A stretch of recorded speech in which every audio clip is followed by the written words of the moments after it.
السلام علیکم ورحمۃ اللہ وبرکاتہ۔ امید کرتا ہوں سب خیریت سے ہوں گے۔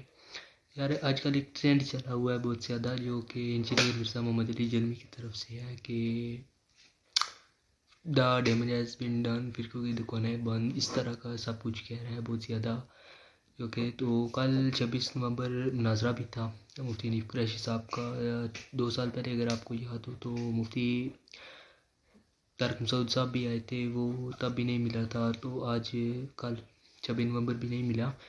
انجینئر صاحب جو کچھ کہہ رہے ہیں اس کے مطابق ایک پرانی کہاوت مجھے یاد آ رہی ہے کہ ایک وقت ایک مولوی صاحب تھے، انہوں نے ممبر پہ آئے اور انہوں نے کہا کہ کتا حلال ہے، میں دلائل بھی دوں گا، آپ اپنے امام لے آؤ، اپنے پیر لے آؤ، اپنے جو اس وقت کے مجدد تھے ان سب کو لے آؤ، میں حدیثیں بھی بتاؤں گا، میں روایتیں بھی بتاؤں گا کہ کتا حلال ہے۔ جب یہ سب بات ان مولویوں تک، پیروں تک، مجددوں تک پہنچی تو انہوں نے کہا کتا حرام ہے، یہ ویسے ہی کہہ رہا ہے، یہ سب کچھ ویسے ہی کر رہا ہے، آپ ہم نہیں مانیں گے۔ ان سب کی منت سماجت کے بعد ان سب کو منا لیا گیا کہ آپ آئیں، مناظرہ کریں ان کے ساتھ اور بتائیں کہ کتا کیسے حرام ہے اور کتا حلال کیسے ہے، اس کی بھی سنیں۔ جب ایک مقررہ وقت طے ہو گیا، جب سب سامنے آ گئے تو وہ مولوی پیر صاحب بھی آ گئے، باقی سارے بھی آ گئے، مجمع لگ گیا، بڑے بڑے دور سے لوگ آئے، ان سب نے کہا کہ کتا حلال ہے، ہم بھی دیکھیں گے کیسے، کیا روایت ہے، کیا حدیث ہے۔ جب سب مجمع لگ گیا تو وہ مولوی صاحب بیٹھے تھے، انہوں نے کہا کتا حرام ہے۔ جب بعد میں پوچھا پھر انہوں نے کہ یہ کیا معاملہ ہے، اتنا بڑا تم نے مجمع کھڑا کیا، اتنا بڑا مسئلہ تم نے کھڑا کیا، ہمارا قیمتی وقت تم نے ضائع کیا، یہ سب کچھ کیا تم نے۔ اس کے بعد انہوں نے کہا کہ مجھے کوئی جانتا نہیں تھا، میں نے صرف اور صرف یہ اس لیے کیا ہے کہ مجھے 10 12 15 لوگ جان لیں، جب بھی اب میں کہیں جاؤں گا تو مجھے کہا جائے گا گاؤں آپ وہی ہیں کتے والے حلال جو ہے۔ اسی طرح انجینئر صاحب بھی کر رہے ہیں، انجینئر صاحب بھی ویسا ہی کر رہے ہیں، کبھی ایک پیر کو پکڑا ہوتا ہے، کبھی ہمارے کسی ولی کو پکڑا ہوتا ہے، کبھی ان کی گستاخی کر رہا ہوتا ہے، کبھی صحابہ کرام کے بارے میں کوئی 10 بیان آئے ہوئے ہیں، حضرت امیر معاویہ کے بارے میں، اس کے حضرت ابوبکر صدیق کے بارے میں کبھی کیا کہہ رہا ہوتا ہے، کبھی کیا کہہ رہا ہوتا ہے، اس کو یہی نہیں پتا کہ میں کیا کہہ رہا ہوں اور قرآن میں کیا کہا ہوا ہے۔ اب صحابہ کرام کے بارے میں قرآن نے واضح ارشاد فرمایا کہ جو صحابہ کا گستاخ ہے وہ کافر ہے۔ صحابہ کے بارے میں 29ویں پارے میں آلریڈی آئی ہوئی ہیں آیتیں۔ ولیوں کے بارے میں سورۃ الرسول آیت نمبر 63 میں واضح اللہ تعالیٰ نے فرمایا ہے کہ جو ولی ہوتا ہے اسے کسی قسم کا خوف نہیں ہوتا اور نہ ہی وہ غمگین ہوگا قیامت والے دن۔ اسی طرح انجینئر صاحب بھی ہیں، ان کو یہی نہیں پتا کہ میں کب کیا کہاں پہ کیسے کہہ رہا ہوں۔ خود وہ کہہ رہے ہوتے ہیں کہ میں اپنی پرانی ویڈیو دیکھتا ہوں تو مجھے خود شرم آتی ہے کہ میں کیا بکواس کر رہا ہوں، میں نہیں کہہ رہا، یہ وہ کہہ رہے ہیں، میں بکواس نہیں کہہ رہا۔ اسی طرح وہ جو بھی ان کے منہ میں آتا ہے وہ کہتے چلے جاتے ہیں، اور ہماری نوجوان نسل جو کہ بہت زیادہ ان سے متاثر ہے۔ کل مناظرہ ہوا، وہ بھاگ گئے، کیوں بھاگے ہیں جی؟ مفتی حنیف قریشی صاحب آئے ہیں پنڈی سے، اسپیشل آئے ہیں آپ سے ملنے، آپ انہوں نے ٹائم نکالا ہے، آپ بھی ٹائم نکالیں، باہر آئیں۔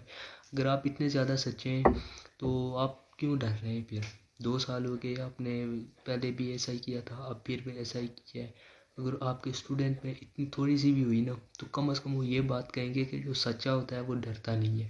اسی طرح بڑا مرزا تھا 1900 میں، پھر میر علی شاہ صاحب نے بڑا ڈاڈا کی بڑی اچھی طریقے سے ان کی خاطر تواضع کی تھی، ان کی جو منجی ٹھوکی تھی وہ آج سب کو یاد ہے۔ میں ان کو نہ وہ ان کے جو پھر میر علی شاہ صاحب کے فتوے ہیں، میں ان میں سے کسی ایک کو بھی بتاؤں تو میری پوری ویڈیو جو ہے وہ کمیونٹی گارڈن میں ڈال دی جائے گی، اس لیے میں کچھ بھی نہیں کہہ رہا، میں صرف اتنا کہہ رہا ہوں کہ انہوں نے جو منجی ٹھوکی تھی، اسلام ہے پھر میر علی شاہ صاحب کو، باقی اس کے علاوہ کوئی الفاظ نہیں ہے۔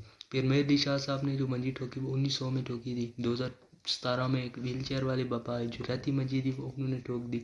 اب انجینئر صاحب آئے ہوئے ہیں ہمارے، ہمیں ایکسپلین کر کے کیا بتا رہے ہیں قرآن حدیث۔ یار اب جب آپ ایک عام سرجن کے پاس جا کے گردے کا، دل کا، ہارٹ پیشنٹ کا نہیں علاج کروا سکتے تو آپ عالم دین سے دین سیکھیں نا، اس سے دین کیوں سیکھ رہے ہیں جسے انجینئرنگ کی ہے؟ انجینئرنگ کی ہے تو آپ اسے اگر انجینئرنگ کیا تو آپ وہ عالم دین تو نہیں ہے نا۔ اس طرح اگر پریپ نرسری کا بچہ ہے تو اسے اگر LLB کی MBBS کی کتابیں دے دی جائے تو وہ نہیں پڑھ سکتا۔ انجینئرنگ اور مسئلہ ہے، قرآن اور حدیث اور مسئلہ ہے، اسے یہی نہیں پتہ گردانے کدھر ہیں، کون سی آیت کس والے سے آئی ہے، وہ آیت کوئی اور ہوتی ہے، بول کچھ اور رہا ہوتا ہے۔ اسی طرح اس لیے سب سے پہلے آپ یہ اندازہ لگائیں کہ سچ کون ہے، حق کیا ہے۔ قرآن آپ خود پڑھیں، جب صحابہ کرام نے قرآن سبھی پاک پڑھا ہے نا تو آپ خود بھی پڑھ سکتے ہیں، کیونکہ جب بچہ پیدا ہوتا ہے تو ماں باپ اسے بھیجتے ہیں کہ جائیں آپ حافظ قرآن، حافظ سے قرآن سیکھیں۔ جو عالم ہوتا ہے اس مدرسے میں جو گھر کے قریب ہوتا ہے اس سے آپ کو قرآن سکھایا جاتا ہے، تو آپ قرآن سمجھ سکتے ہیں۔ اس کے علاوہ آپ نے اگر 8ویں پاس کی ہوئی ہے تو آپ اردو ترجمہ آسانی سے پڑھ سکتے ہیں۔ تو اگر نہیں ہے آپ کے پاس قرآن تو موبائل فون ہے، اس پہ گوگل پہ آپ سرچ کریں، کسی بھی طریقے سے آیت ہے کوئی بھی آپ سرچ کریں تو آ جائے گی۔ میں باقی کچھ فالتو زیادہ نہیں کہہ رہا، لیکن اتنا میں ضرور کہہ رہا ہوں کہ علم قرآن اور حدیث کا علم کسی ڈاکٹر کسی عالم دین کے علاوہ معذرت ایک قرآن کی جو تعلیم ہے وہ حافظ قرآن اور عالم سے سیکھیں۔ باقی جو آپ علاج کروا رہے ہیں وہ ڈاکٹر سے کروائیں گے، انجینئرنگ سے نہیں کرائیں گے۔ اس طرح انجینئر جو ہے وہ انجینئر صاحب ہیں ہمارے قابل عزت ہیں، لیکن وہ عزت انہوں نے اپنی خود کھوئی ہے، ہم نے نہیں کھلوائی۔ اس لیے سب سے پہلے آپ خود اندازہ لگائیں کہ آپ کیا کر رہے ہیں، آپ کس کو مان رہے ہیں۔ ہماری پوری امت ایک سائڈ پہ کھڑی ہے، پورے فرقے جو ہیں وہ ایک سائڈ پہ کھڑے ہیں، وہ یہ انجینئر صاحب ایک سائڈ پہ کھڑے اور کہہ رہے ہیں کہ میں ٹھیک ہوں باقی سارے غلط ہیں۔ یار یہ طریقہ تو نہیں ہونا چاہیے۔ اب اگر ٹھیک ہے تو آپ بیٹھے نا، جو غلط ہیں ان کو بھی ٹھیک کریں نا۔ آپ خود بھاگ جاتے ہیں تو اس سے تو ایک ہی واضح پیغام ملتا ہے نا کہ غلط آپ ہیں باقی سارے ٹھیک ہیں۔ فرقہ بنانا بے شک غلط ہے، لیکن بریلوی فرقہ جو بنتی اہل حدیث وہابی یہ سب کچھ بنا ہوا ہے، یہ غلط ہے۔ لیکن چونکہ ہم انہی میں آج کل پھیلے ہوئے ہیں تو آپ سیدھے طریقے سے سنی ہو جائیں، حنفی بریلوی مالکی شافعی، بریلوی نہیں معذرت حنفی مالکی شافعی اور حنبلی ہو جائیں تو وہ آپ ایزیلی آپ سیکھ سکتے ہیں دین۔ لیکن چونکہ انجینئرنگ صاحب ہمارے وہ بہت بڑے عالم بن چکے ہیں، اس ٹائم بہت مقبولیت حاصل کر چکے ہیں، 1.5 لاکھ ویوز آتے ہیں فی ویڈیو پہ ان کے، تو پھر بھی پھٹ پٹی بائک رکھی ہوئی ہے انہوں نے۔ میں نہیں مانتا جی، 1.5 لاکھ ویو آئے تقریباً آپ مہینے میں 4 ویڈیو بھی لگوائیں تو کم از کم 10 لاکھ روپے آپ کما سکتے ہیں ایزیلی۔ اگر وہ 10 لاکھ سے بھی آپ 10 لاکھ سے کچھ بھی نہیں لے رہے نا تو کم از کم ایک میران کار آپ کے پاس آ سکتی ہے جسے آپ بلٹ پروف بنا سکتے ہیں 1.5 لاکھ میں۔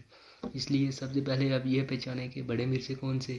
بڑا مرزا نے کیا کچھ کیا تھا، وہ بھی ایسا ہی تھا کہ حامی مسلمان، ان کو تو مسلمان کہنا بھی خود بندہ دائرہ اسلام سے خارج ہو جاتا ہے، لیکن چونکہ وہ خود کو مسلمان کہتے ہیں تو اس لیے ان کو کافر کہیں، مسلمان نہ کہیں ورنہ خود بندہ دائرہ اسلام سے خارج ہو جاتا ہے۔ کیا پتہ اس کی وجہ سے کمیونٹی گائیڈ لائن میں چلی جائے تو وہ میں کاٹوں گا، یہ کلپ چھوٹا سا کاٹوں گا۔ تو گزارش ہے چھوٹی سی کہ علم عالموں سے سیکھیں نہ کہ فنکاروں سے سیکھیں۔ دعاؤں میں یاد رکھیے گا۔ والسلام۔